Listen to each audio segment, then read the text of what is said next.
We are the unapologetic nomads, and we unapologetic. Nomadic. Nomadic. That's right, family.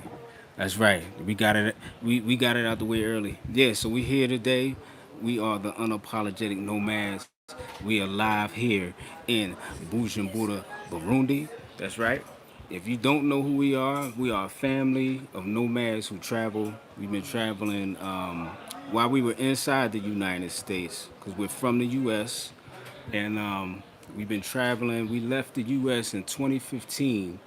So as we've been outside the U.S., we continue to travel the world and things like that.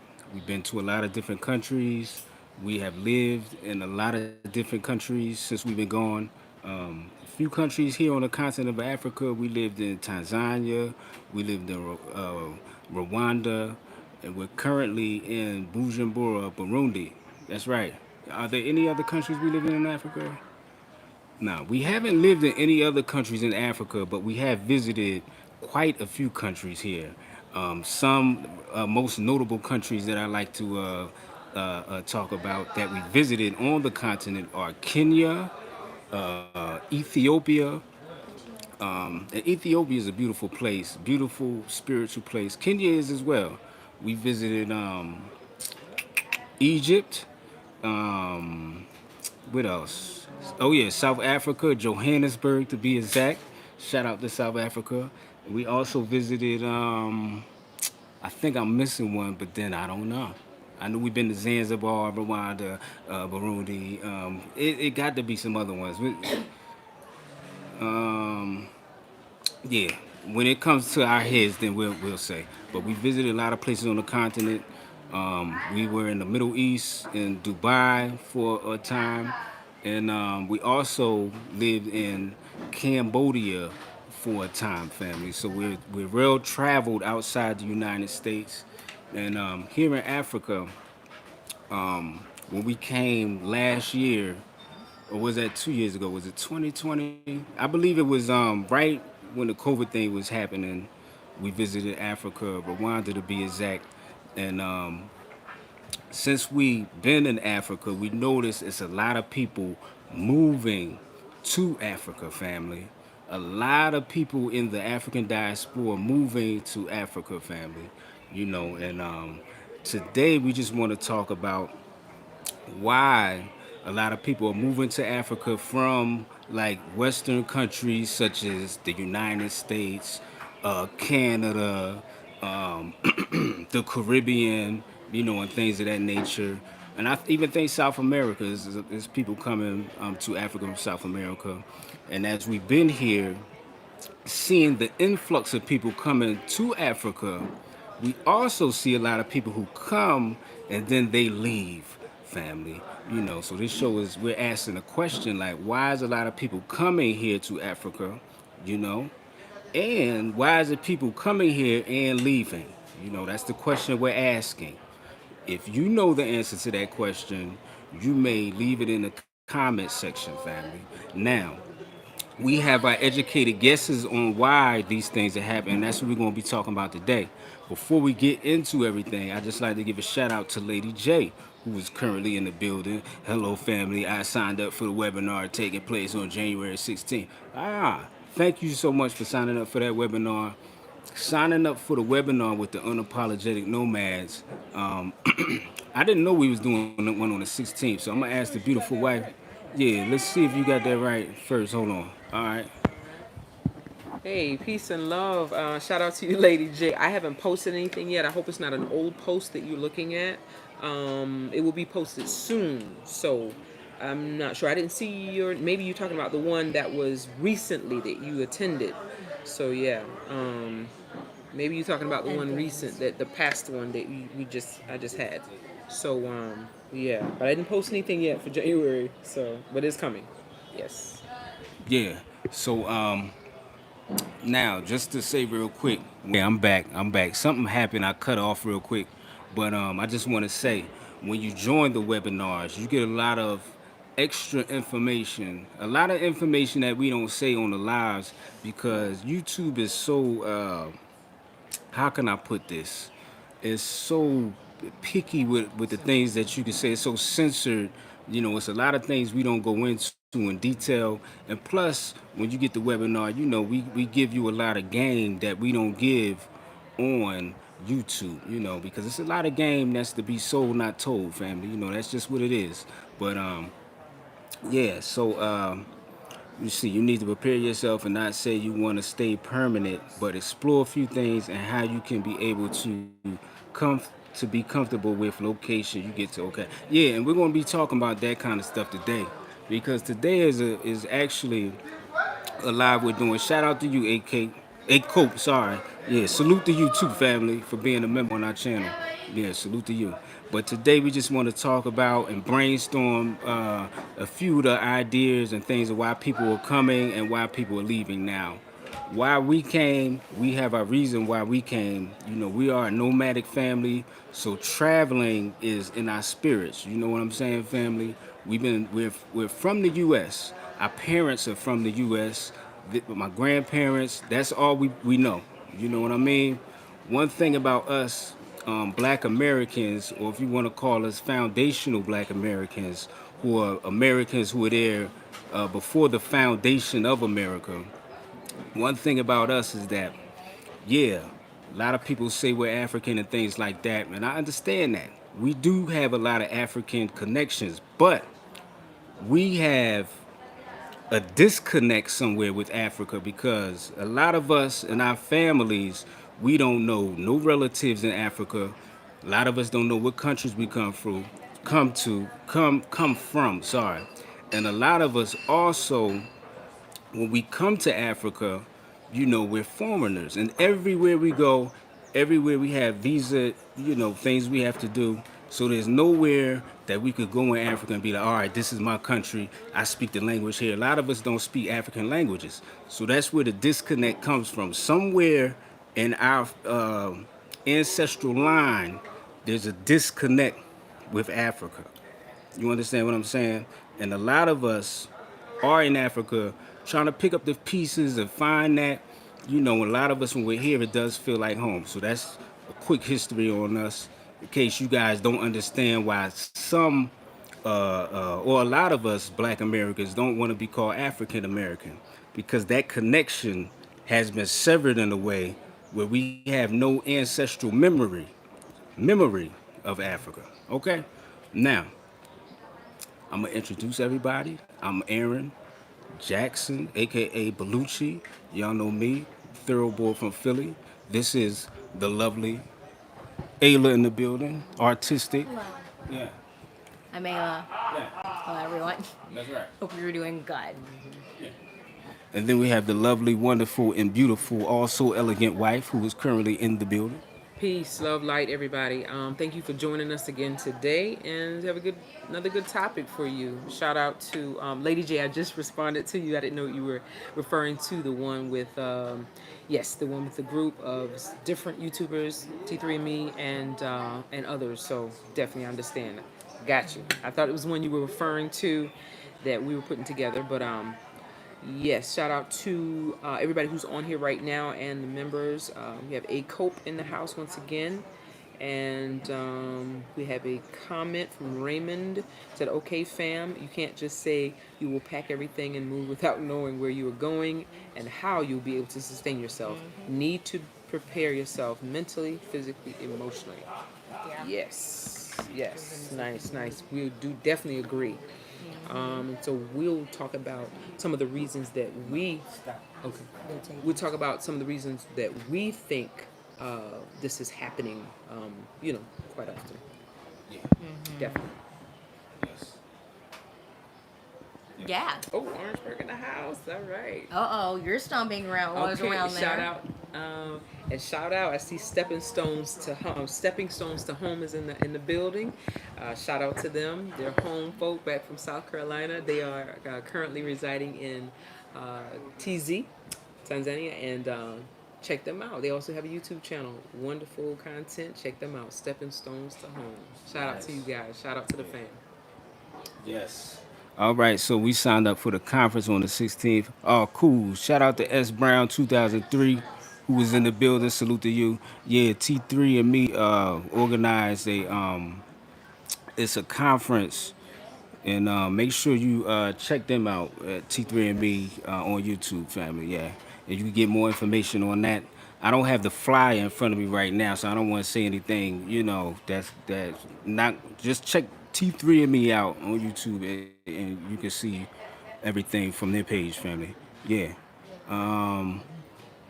yeah. So our reason for moving from the U.S. is, and we're gonna go around in a circle and just give our intro.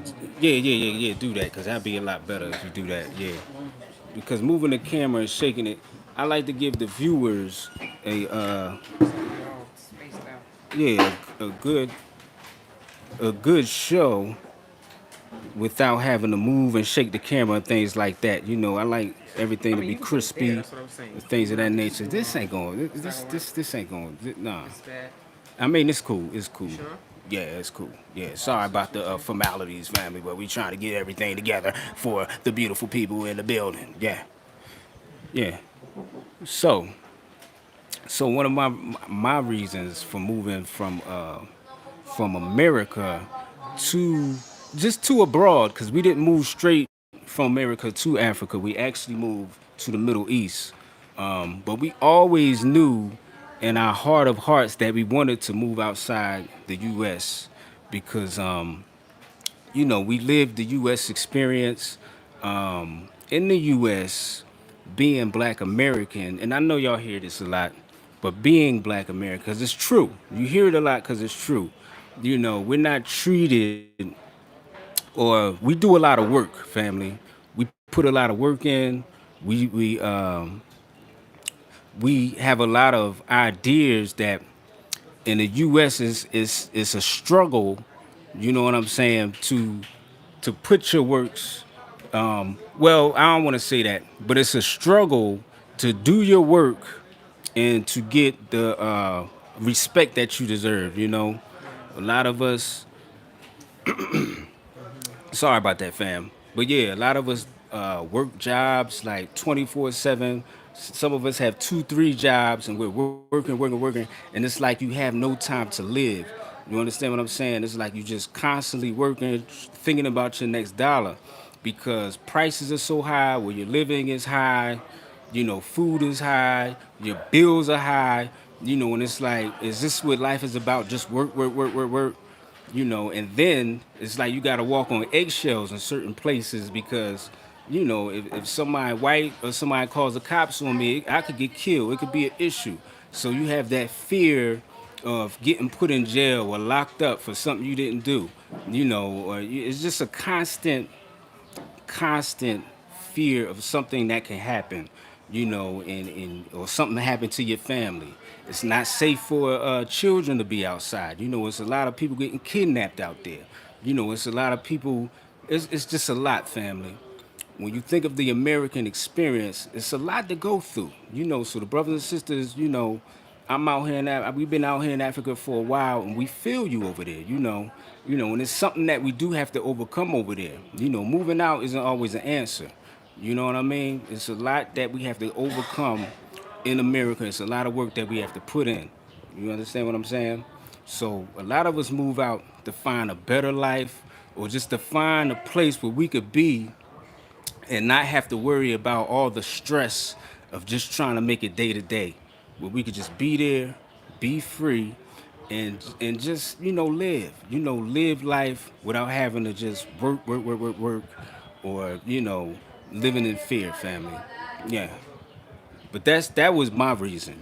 Now each of us may have our own, but yeah, that's mine. I think you gave a lot of information all in that. That was great.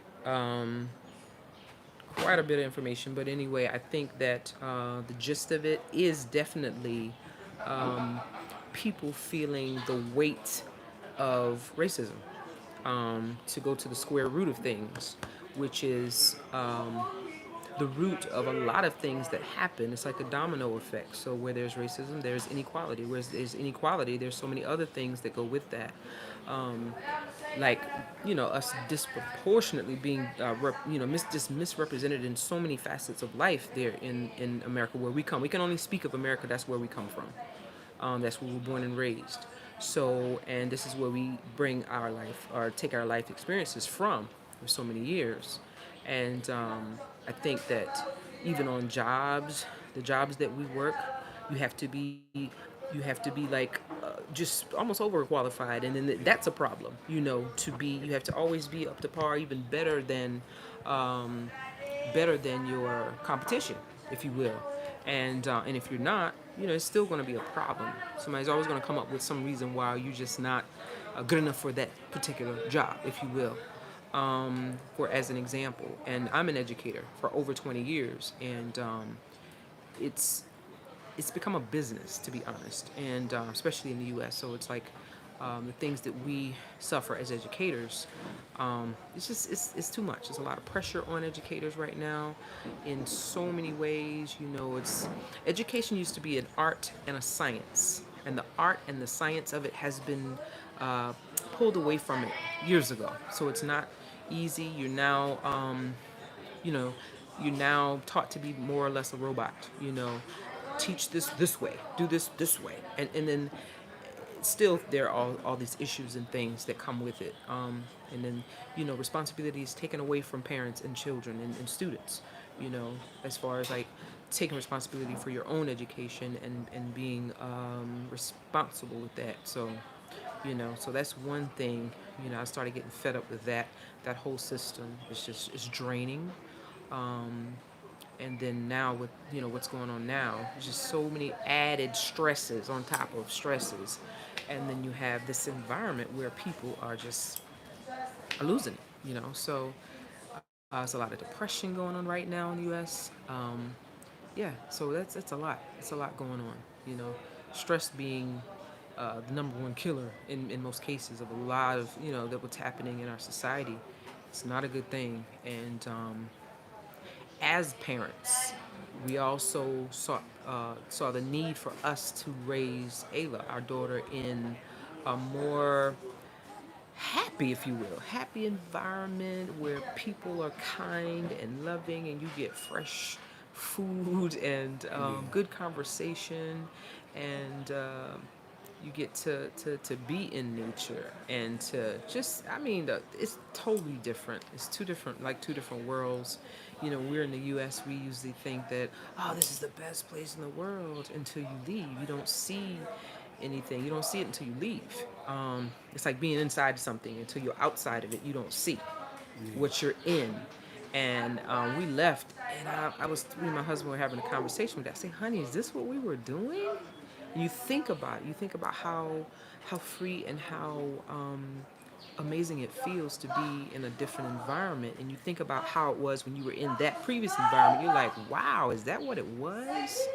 It's like a rat race, and it's not healthy in many ways. So, I enjoy being a nomad. I enjoy being on the continents and just being in this whole atmosphere. Is different. It's totally different, and I can't explain it fully and totally.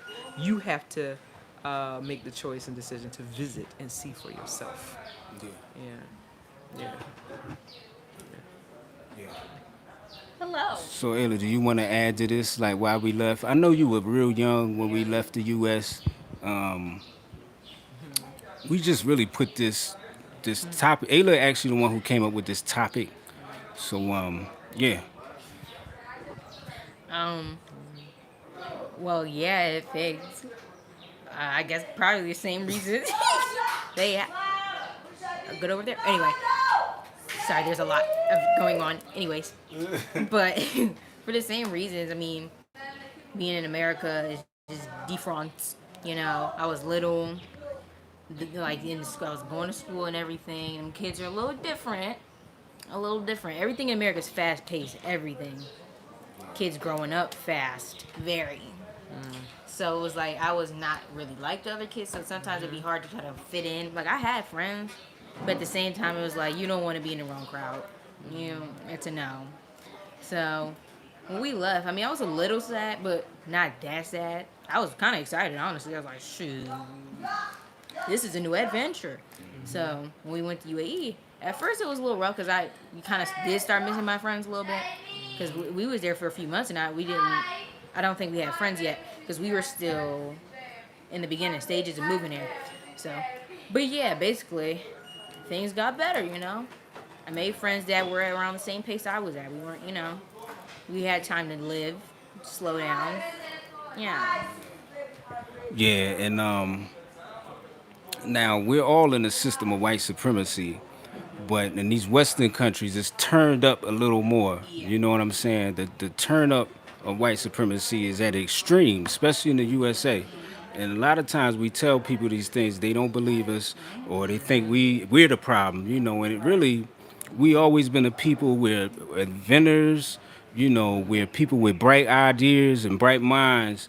And in the U.S., it gets to a point where you're doing so much and so much to just try to have people see you as another person, or like, you know, we're always looked at as three-fifths of a person or something like that. Like we always got something to prove. And we don't have nothing to prove. You know, we're all human beings. We're men, we're women. You understand what I'm saying? And, you know, we just want to live. You know, at the end of the day, we just want to live. We don't want to cause harm to nobody. We don't want to cause trouble to nobody. We just want to live. The playing field in the U.S. is not fair.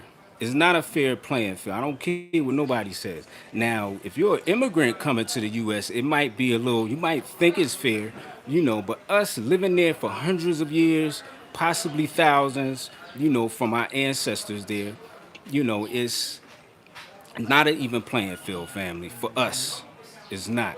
And a lot of times, you know, we're overlooked or we're overqualified, you know, and it comes to a point where you just want to go somewhere and be on an even playing field where you could be free, you know. That's the basic thing that a lot of us want, is just freedom to live, family. I said freedom to live, yeah. Yeah. Yeah. Shout out to all the beautiful people in the building, family. Yeah, Yeah. and yeah, nobody wants to, unless you're a glutton for punishment, nobody wants to be somewhere where they're seen as less than when they know what they are. We clearly know we're a genius. We're geniuses. We are creative. We're gifted.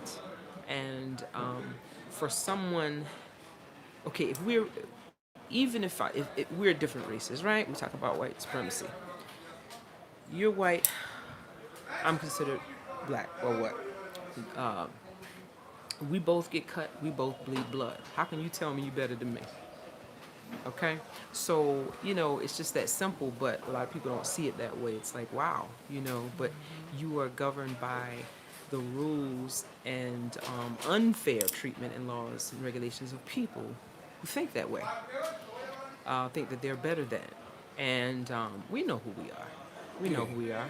And it's it's an agenda to keep a lot of us from knowing who we truly are. Because there's some people who really haven't grasped it yet, and don't truly know who we are, but we know. So a lot of us do know, you know, Yeah. and there are people who just don't. And like I said, there's a plan to keep us from bridging that gap and trying to get that, you know, get our young people knowledgeable about how great we are as a people, telling our own stories, our history, the history of our people, and things like that. So, yeah, like my husband said, there's a lot of.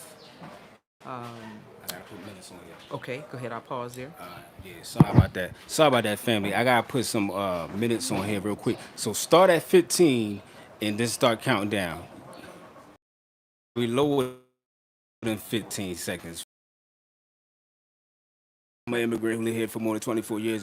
Freedom, freedom to live, yes. I think most immigrants choose to tune out and tolerate it for the sake of us. Yeah, and I'm going to say something real quick. Now, I'm going to get back to my wife. Just remember your thought. But about that comment with the immigrants coming over there. See, a lot of immigrants that come to the U.S., you have it made because, you know, if you get tired of the U.S., you know, you could put up with it, but you know you have a home to go to. You know what I mean?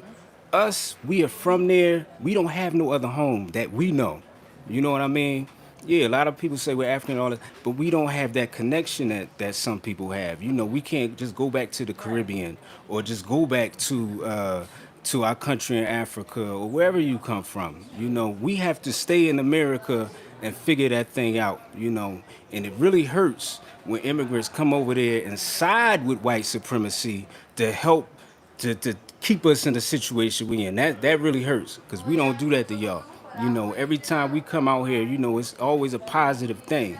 So we have to come to an understanding that we are all one, and we have to figure this thing out together on how to end this system of white supremacy with a system of justice where we can all play on the even playing field. Because what's going on now is foolishness, family, and that it got to stop. We got to get on the same page. We got to stop thinking that one group is better than the other. I was in Rwanda and someone told me, "Oh, we're better than y'all." Like, what you mean you better than us? I don't look at you like you different.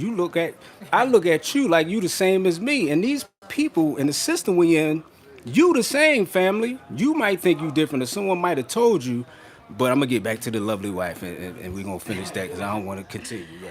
Oh yeah. So what I was saying there, and to add on what you're just saying, there's so many roadblocks and so many, stumbling blocks that are put there on purpose to keep us from building and keep us from doing what we need to do, because that is a powerful thing when we can come together and build. And it's sad that some people have not realized and recognized that yet. Still falling for the okey doke, still falling for, people saying weird things, but we know they're not true. Like, we're lazy, we're this, we're that. It's like, where'd you get that from? I don't know anybody like that. So it's like, the hearsay and all that stuff that comes up in media. You see people saying, well, why does this group hate it? It's not even true. I haven't come across that since we've been on the continent. People disliking each other and being, what's the word for it?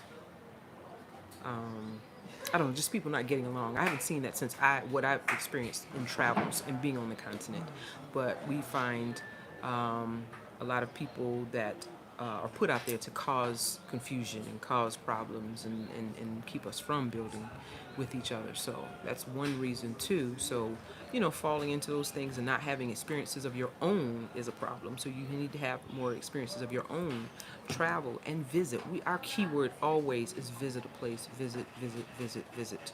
Because when you visit, you will see if that place resonates with you, if you connect with that place. If there are things that you maybe can't tolerate, if there are things that you do love or like about the place, you won't know unless you visit first. And so that's key to going anywhere, anywhere on the planet, really. And so. Yeah. Yeah, family. And when I said that, I'm not coming at all Rwandans did not say that. This was one person that said that. I just want to clear that up. It's not everybody. It's one person that said that, and we were having a conversation, and I'm like, all right, it's people out here that are giving a different narrative than reality than what's going on in America. That's why it's important that we do what we do. We're not running from our country. We love our families back at home. We want things to be better than what they are. We don't agree everything what the government does. We don't agree the fact that, the United States government has its hand in all these countries when in the United States there's a lot of issues going on. We don't agree with that. How you going to tell somebody to clean their house and your house is dirty? You understand what I'm saying? That takes some nerve. So we do not agree with that. We on a tip where we have to tell our own narrative, family. At the end of the day, us from America or whatever country you're from, you have to tell your own narrative and give your own stories because it's a lot of people who are sabotaging our legacy and the things that we do, and they're minimizing it, making us look like we're the bad guys in this whole thing. And all we ever try to do, or all we ever do, you understand what I'm saying, is go along, get along, and try to live, be peaceful. When we go back home, all everybody does is work, work, work, work, work, work, work. That's all they talk about is their job. When do you have time to live? You understand what I'm saying? So we want people to understand that just working and working and working is not truly living. And while we're doing that, we want you to understand that when we go out to these other countries and we're out mingling and nomading and things like that, we are telling our own narrative, family. Because there's people out here who is telling things falsely, fakely, and just doing things to make themselves look better or to make another group of people look or feel better so that they could continue to divide us. You know, you have the masters of the vision out here hard at work. That's right. So we have to be out here telling our own story, and it's important to do that. Yeah. Yeah. And I think since so many people love scripture, you got people out there who throw rocks and hide their hands, you know. So you won't never see their face, but their hand is in it. So we gotta be careful with that too. There are a lot of people that do things like that. They want to cause problems, but they don't want to be seen as the culprit of the issue or the problem. So we got to be careful with that as well. So the enemy is not always who you think it is, you know. So um, yeah. So and then people thinking that whatever negative ideas they have about us as Black Americans, and a lot of them are very, very false. Um, we have talked to many people since we've been on the continent. It was like, I haven't experienced that. You know, I was like, what do people feel? No, I haven't experienced that. I don't know what people are talking about. I don't know either. You know, so all these negative things that, might, make it into the minds or the ears of our fellow brothers and sisters here on the continent. You got to know how to weed certain things out. And like I always say, have your own experience with people, versus thinking certain things and shunning or shying away from people, not really knowing the truth. So, our own experiences are very important as well. You got to have your own experience and not live on hearsay and what other people say. Because a lot of times they're misled and they don't know what they're talking about. Yeah. So because we come from hardworking people. Yeah. I don't know about anybody else. We come from hardworking people, successful people. Yeah. So. Yeah. And I just want to say, thank you, A-Cope, for the super chat. We love you. We appreciate that. Raymond Thabiso has a comment. He said, compared to you folks, you laugh at us when we get there in the States and look down on us because we come from Africa and treated different than white men who doesn't judge us, but we don't support white men. I have to disagree. A lot of y'all do support them. Now, I'm going to also say this. The narratives that they give you of us saying we're lazy and all this other stuff and all we want to do is party and kill each other and all that, we get a narrative about you as well that's not good. You're poor, you're lazy, whatever it is, it's negative. We get negative views of Africa all the time, and us being out here, we're bridging the link and we have to tell our own narrative. That's why that's important that we tell our own narratives. Because when we get our narratives from Western media, when we get our narratives from, people, maybe school or something like that, because we don't learn nothing good about Africa. The cities, the nice communities that we show you on our YouTube channel, we never see this. That's why we're so hype and happy to show you these things. The waterfalls, when we show you the hot springs, we don't know nothing like that is here in Africa. We think Africa is desolate, nothing but huts, villages that's war torn or whatever. That's all we see. You know what I'm saying? And we know that what you hear from us is not good. So it's important that we bridge that gap and that we stop this foolishness, with all of us on both sides, because we both been lied to. And it's been that way because the masters of the vision keep it that way. So we have to fight against that.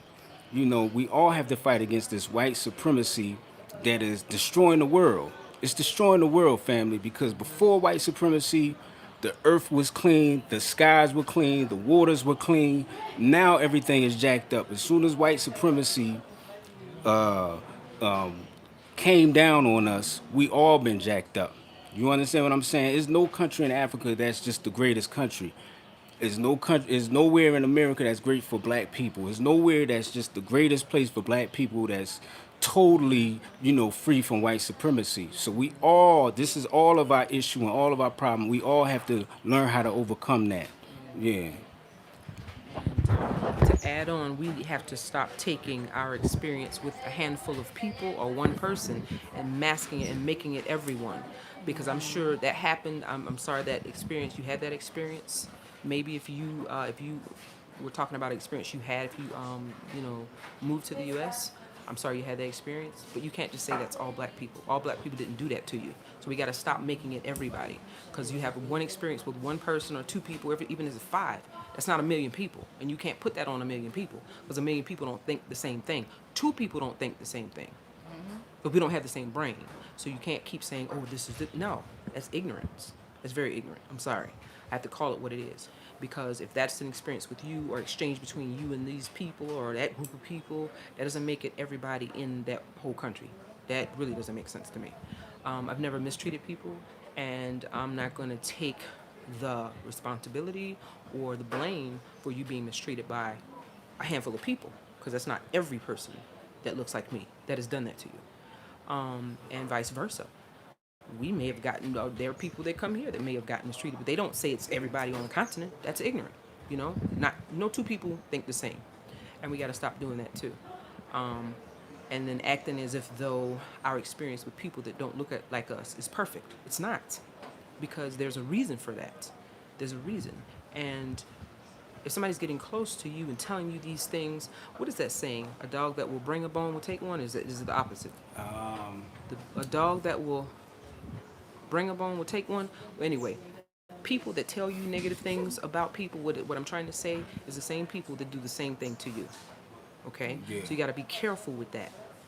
Those are people that'll throw a rock and hide their hands. Yeah. If they'll tell you something negative about me, they're going to damn sure do that to you. Yeah. So you got to be careful. Don't think that they're your savior. Don't think that they're coming to Don't help think you. that There's at always all. something that people like that want from you. Yeah. And Right. you got to remember that. There's always something. It's always the same tactic. And if you have nothing somebody wants, they wouldn't even try to come at you like that.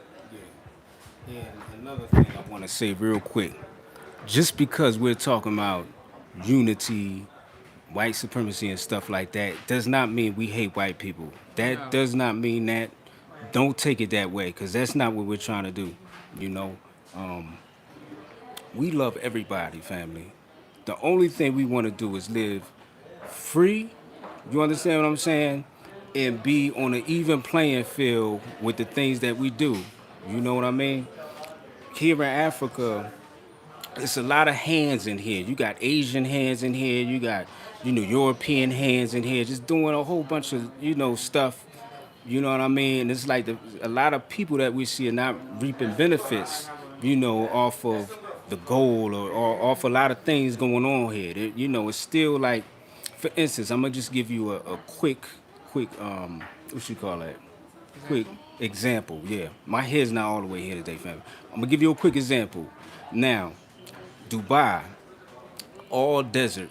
You understand what I'm saying? It's a desert, but they have a situation where they sell oil and things like that, and their communities are built up. They take care of their people. They're it's a very beautiful place. Dubai, the United Arab Emirates. It's a lot of rich people there. Africa has way more resources than that. You understand what I'm saying?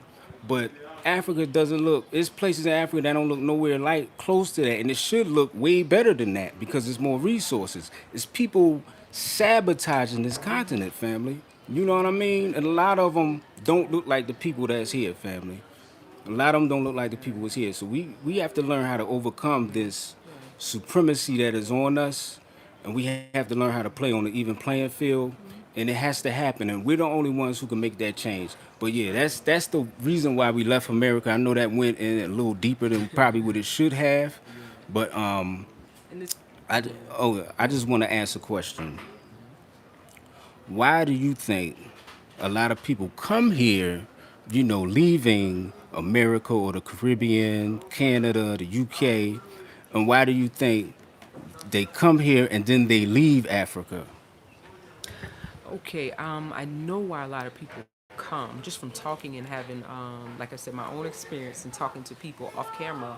I know that a lot of them are tired of being tired of racism and injustices and things that are just so unfair and uneven in our societies.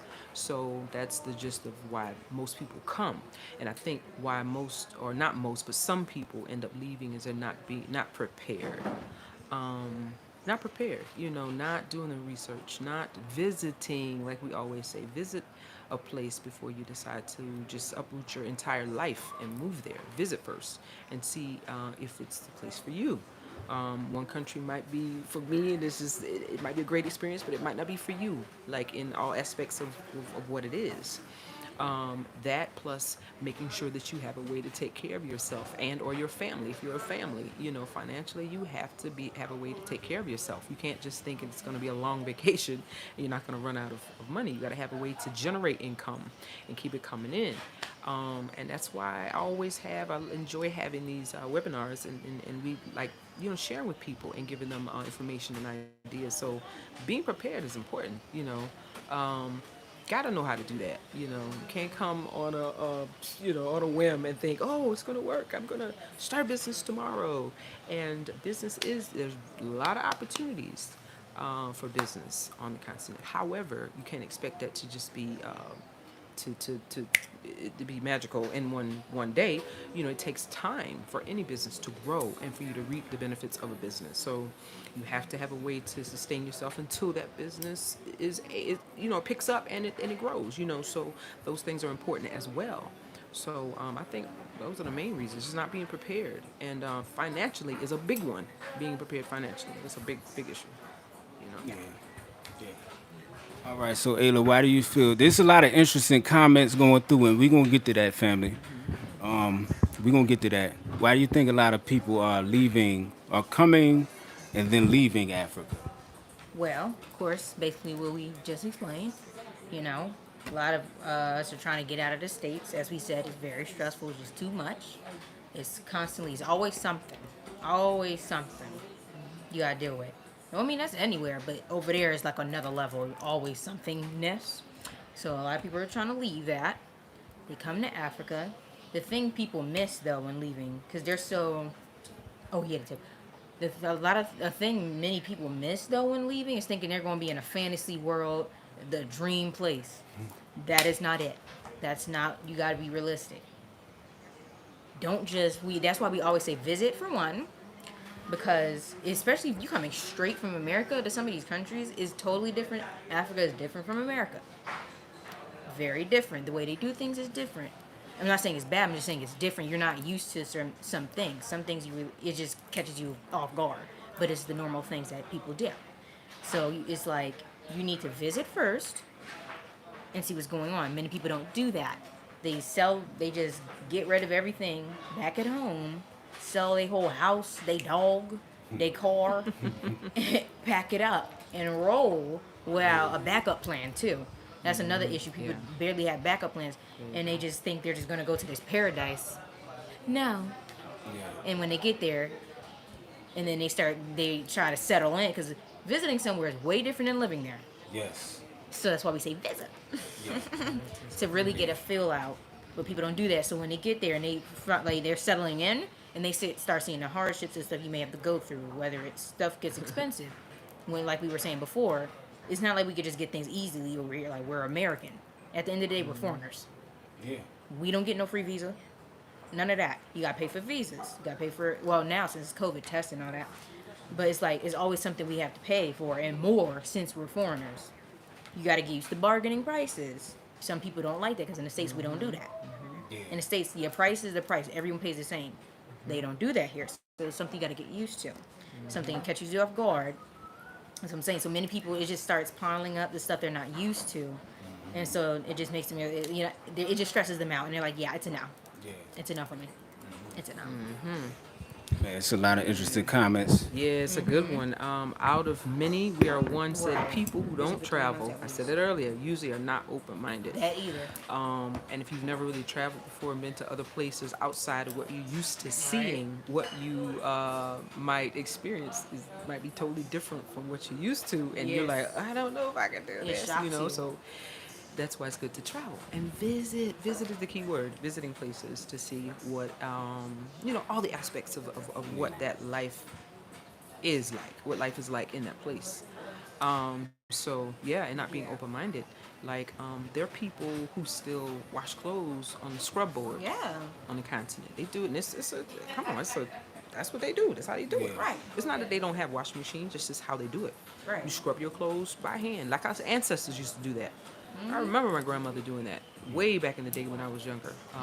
God bless her spirit, but I remember those things. And if you're not open minded, those things will like take you back, like, Yeah. whoa, this is how we do. Yeah, that's how they do it. And a lot of times the clothes are a lot cleaner than putting them in a machine. That's true. But just as an example, being open minded when you travel, things are not always how it is back home or where Yeah. you were coming from. So you have to be open and not expect anything.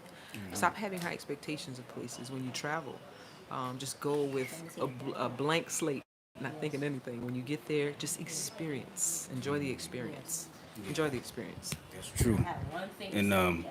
before you say that, I got some jeans. I need you to get on one of them scrub boards to hook me right on up, babe. Yeah, thanks. All right, go Put ahead. that on me.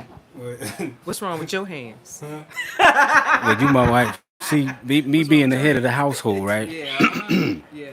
You know, Don't play. I got to put down the iron fist don't and play. make sure that's your duty, okay? And that's all I'm gonna say about that, Ava. Yeah. What was I saying?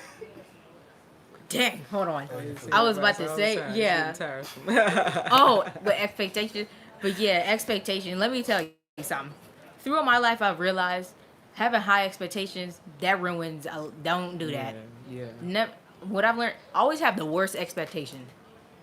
Always have the worst expectation. It may sound like, oh, that sounds kind of sad. Trust me, do it. It makes things 10 times better. Always have the worst expectation of something because it's going to shock you. It'd be better than what you thought. I mean, it have the worst. Like, when you come into Africa, okay, you going to know it's not going to be what they show in the media. Think that anyway. Because when you get here, you're going to be like, wow, it's not what I thought. Yep. You're not going to, because if you Right. come straight from America, think it's going to be like America, Right. all right, Right. you're going to be shocked. That's another thing. I'm glad she said that. And it's another thing. Leaving a place looking for it makes no sense to me. Yeah. Why would you want to leave America and try to find it somewhere else? It makes no sense. That makes no sense. You might as well stay where you are. Leave a place trying to look for the same thing. You're spinning your wheels. Yeah. So, Cope, shout out to you, salute to you, family. I think people want to leave so bad that they don't do due diligence and research in other countries and visit first. Yeah, a lot of people, all they do is see like the unapologetic nomads videos and they think life is gonna be like that. Which it is good. I know we have content that's like, man, I want to come over there. But for everybody, it's not gonna have the same experience, family. I see a lot of people coming and moving to Africa, just starting YouTube, and they think they're gonna do that. And it's not always gonna work out the same way that it worked out for us. Like you, everybody has their own path and their own thing they got to travel on their own. So I say, definitely visit first. Don't just up and move. The number one rule, always visit first.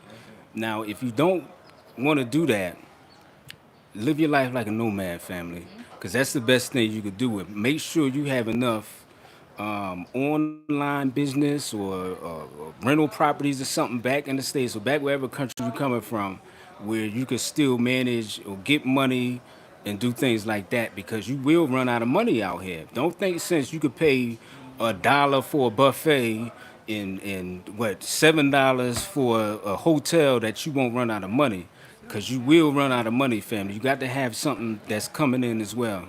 Yeah. Yes, hand washing, because we have plenty of time in Africa. Yeah, definitely. The wife is going to hook me up today. I feel it in my spirit. Y'all sit here and listen to him on this live if you want. Yeah, but anyway, that's just an example. It's not nothing to come at nobody. It's an example, And I have washed clothes by hand before. Yes, I have. Yeah. So it doesn't bother me. Doesn't hurt me either. But yeah, that's just an example of just not having these high expectations of things being the way you're used to. And I think that is that is definitely a reason why some people leave and go other places. They're not used to certain things. They're used to luxuries. What we call amenities or luxuries in life, and they don't know how to do without those things. but there may come a time in these times when you're gonna have to depend on taking that. it back to You the better let original 'em way. know. Let 'em know. And that's why I am so thankful for my upbringing. Being raised in the South. And shout out to my family, my grand people, my mother, father, my siblings. Shout out to all you guys. Just a blessing now as you get older. You know how the old folks say, you get older, you understand, you realize, certain things. And I have come to realization that I am blessed to have been brought up that way, to know how to grow crops and live off the land and have fresh air and run around with my shoes off because I know the soil is good, the dirt is good, and the grass is green, and we have animals and knowing how to do things by hand and make things from scratch. So those things come in hand, they're handy when in times like these, which we don't know what tomorrow's going to bring. And you have to know how to do things and not depend on machines.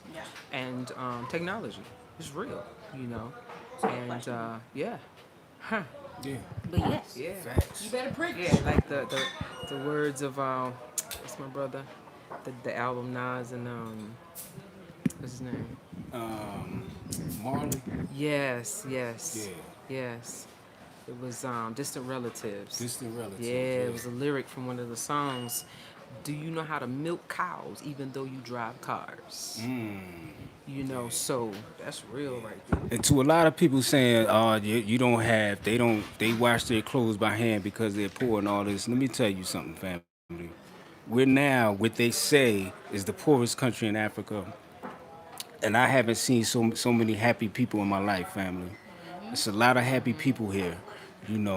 What's really rich and what's really poor, because they have a rich spirit in them. The way they live, the way they interact, the peacefulness.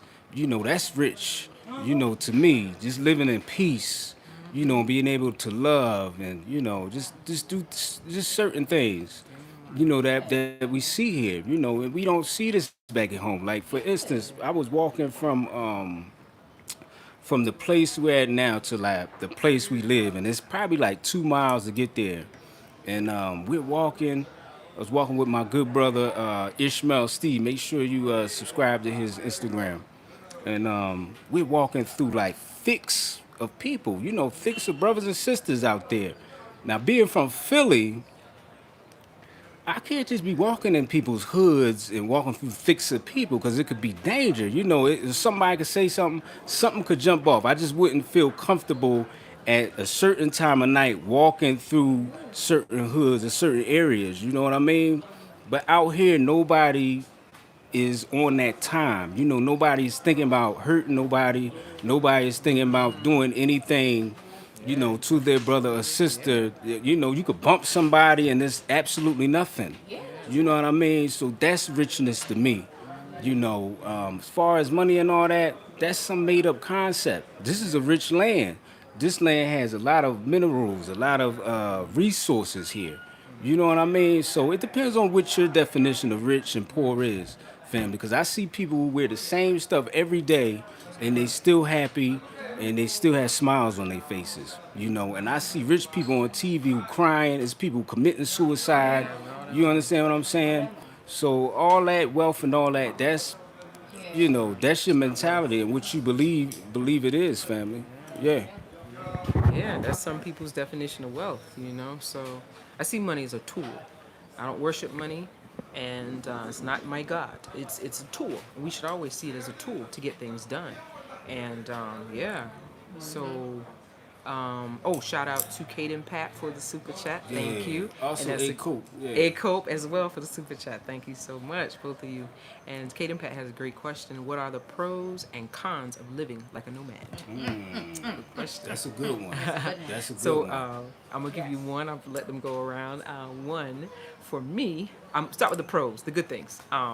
Freedom. Freedom. Okay, Ayla. Pros. Good things. Good things. Well, yeah, like they said, freedom, safety, Something different. Yeah. safety. Safety. So it's safe being a nomad. Hey, wait a minute. In some instances, it depends on the country you in. Safer than the States.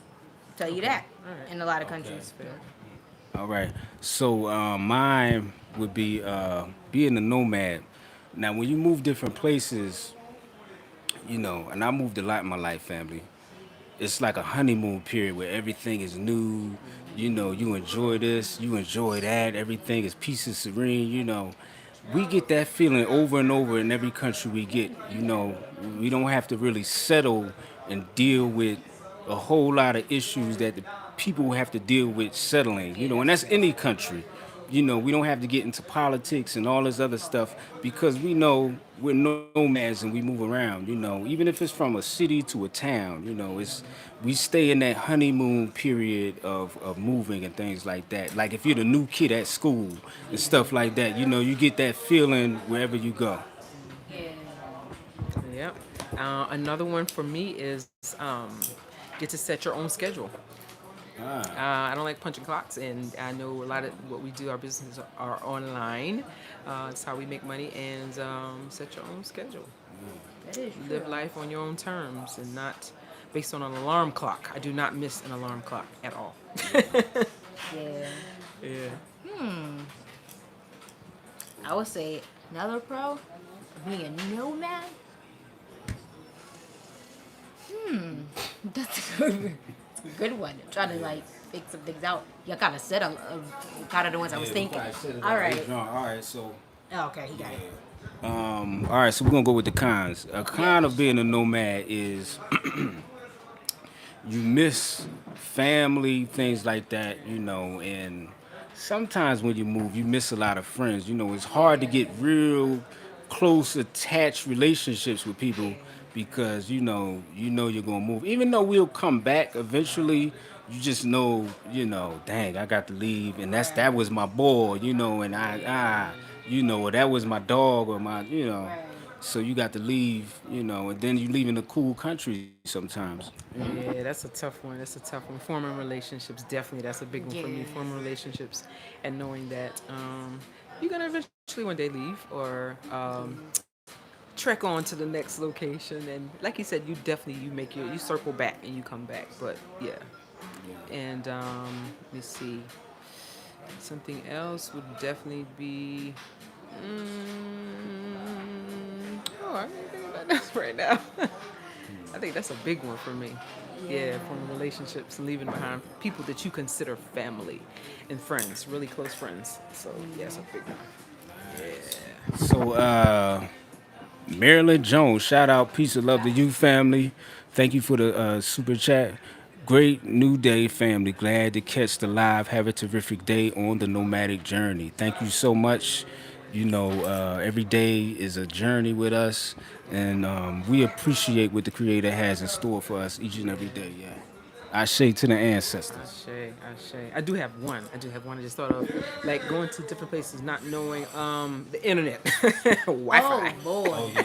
Hey, yes. That's a biggie. That's Being, a being that biggie. we do No what we do, smalls. and beyond that, the other things that we do online, we have to have good internet. So that could be like because there might be certain places we go and we can't do a live that we want to share with y'all right there in the moment, but we have to record, and that's happened quite often. So it's like not having great internet every single place that we go and visit. That's probably that might not be a big thing, but that's one. What? Shout out to Eritrean Travel. Love your videos and taking us on a journey with you guys. We're all coming home eventually, Mama Africa. Thank you so much. We love you. We appreciate you. A good brother, and RIP to this brother, Nipsey Hussle. He put us on a lot of game. A lot of young people from America. He put us on a lot of game. And this brother, I believe, he was half from Eritrea, and Eritrea always have a certain place in all Americans' hearts for what Nipsey Hussle did. So I say to that brother, yeah, and peace and love to Eritrea. We don't know much about Eritrea, but peace and love to Eritrea family. Yeah. Yeah, family. But I think they want to start playing music here, so we're gonna have to probably get off soon. But we just wanted to come here and talk about that, the African diaspora coming, why we come, and why we do what we do, and also why a lot are leaving. Watch the interview Nipsey gave on Eritrea's mom. Yeah, I saw that, man. I saw that, man. We actually, we eventually get to Eritrea in our travels. We just want to know certain information on like the banking situation, how to get money and things like that. But we'll definitely Yeah. do our thing. Yeah. I just want to say something. All right. Hold on. Let me put Yeah, this I to don't the want other to. side. I don't like biting my tongue when I know I need to say something, but Amarillo Life Tours. I hope you good. I'm gonna say that. I'm gonna leave it right there. I hope you good. Okay. I hope you good. All right. They said something cute. Yeah. Same advice is now boring. Say something else. You can leave. Yeah, I'm gonna you say can. that. You can leave. Yeah. I don't need you on here bringing bad vibes. I don't It's, like bad you know vibes. what? It's trolls. I ain't even gonna let that get to So us. handle that if you need two minds. Yeah, it's probably a white troll, Yeah. like on Somebody there. hide behind no picture, no followers. It's usually that. Yeah. Yeah, I'm good. Okay. I don't want Making to sure. harbor on that. Just Yeah, making sure. if most Africans have low earnings, how does an African American come there and start a business and be successful? Who said, all right, this is all over the place? Cause how does an African American come there and start a business, be successful? You saying if Africans are like struggling, I guess, with low earnings and stuff, how Americans come and make money? Basically, that's the question. Well, the thing about us in America, we learn how to always overcome when all the odds are against us. We learn how to overcome those odds and still make it happen. You know, we're creators, we're inventors. You know, we learn how to make money even though we're in a system that tries to keep us down. And they hate this about us. That's why they don't like us, family. Even though we're in a system that keeps us down, you know, we have raised to think all of our ancestors are slaves and that's it. You know, we're still a resilient people who learn and know how to make that paper, family. We know how to make things happen, you know, because it's just in us to keep on going and to never quit. You know, I think it's about baby quiz. We don't die, we multiply. And that's true, family. You know, they've been trying to kill us for hundreds, maybe thousands of years, family. But we're still here. We still have the knowledge and we know what we're doing. You know, a lot of times they're using our knowledge and making it look like they done made something up. Do you know a brother made the cell phone? You know, invented the internet? You understand? Like, You never you know. know, we're creators and inventors, family. Don't get nothing twisted. And we could go anywhere and make it jump and pump, you know, if we get the chance. That's why they try to keep us down so much. So I would say the best thing a government in Africa could do for us black Americans, family, is give us some allocated land that's sovereign and watch what we do and watch how we turn the whole country up, family. Watch how we start bringing more investors to come to the country and watch how we make things happen. You know what I'm saying? And that's why it is so important for us to educate our children. And to add on to what you said about From India, the Middle East, Europe, you know, even though we get hated on and there's a system here, we still love you. You understand what I'm saying? And we don't want to harm nobody. You know, all we want is freedom, you know, and an even playing field. You understand what I'm saying? think But of we know that. that when things get extremely heavy, when you That talking and must feel discussing good. certain things, you know, things seem to cut off on us. You know, but at the end of the day, check out our what do you call them things you be doing? Webinars, family. Check out our webinars. We're gonna be coming up soon, and then we could really spit some things, and just you know connect with all the beautiful people out there. Yeah, in the early 1900s, the black women were inventors, and their husbands put their names on it because they discriminated against women. There were plenty of black women inventors, and still is. Yeah, man. Peace and love to all the sisters out there, you know, and we're one too. They're also trying to divide us, the black men and black women. You notice how every time it's a meeting somewhere, it's, oh, black women were invited to this, or black women this and black women that. You know, that's a divisive tactic. Divisive. Our real sisters know what the deal is. Peace and love to y'all. We're all one family. We're a family, you know, and that's the thing that they're trying to divide, the family aspect of our beauty. You know what I mean? So we you know, we see what y'all doing, and it ain't gonna happen, family. Yeah, that's dangerous. That's It's dangerous. dangerous. And you know, we always give respect to families. I love to see families Yes. together. Even ours. Love to see other families together and enjoying each other and having fun and Yeah. being happy. That's everything. That is a threat to a lot of people. And Yeah. sadly enough to you know that is a threat. That's just weird, but it is, and we have to be careful with that and not fall into that uh, chasm, because it's deeper than a hole. You know, it's heard some that. dangerous things happening out there that we see and don't see. You know, Yeah. those things affect us spiritually and mentally. So we got to be careful with that and always uplift the black family. Always, it's important. It's important. But yeah, I wanted to add on too. I wanted to answer that. You know, people say that Africans are poor, but then how do Black Americans come and they're successful? Okay, I know personally a few of our brothers and sisters who have come, who are from the continent, have gone to America, who have gotten their education, they've gotten their, their funds together, and they come back and they build on the continent. So it's not just one way, Right. they do it as well. They come here. We know plenty of brothers and sisters from the continent who are successful. Yeah. So that's not just one thing now. It's not just us.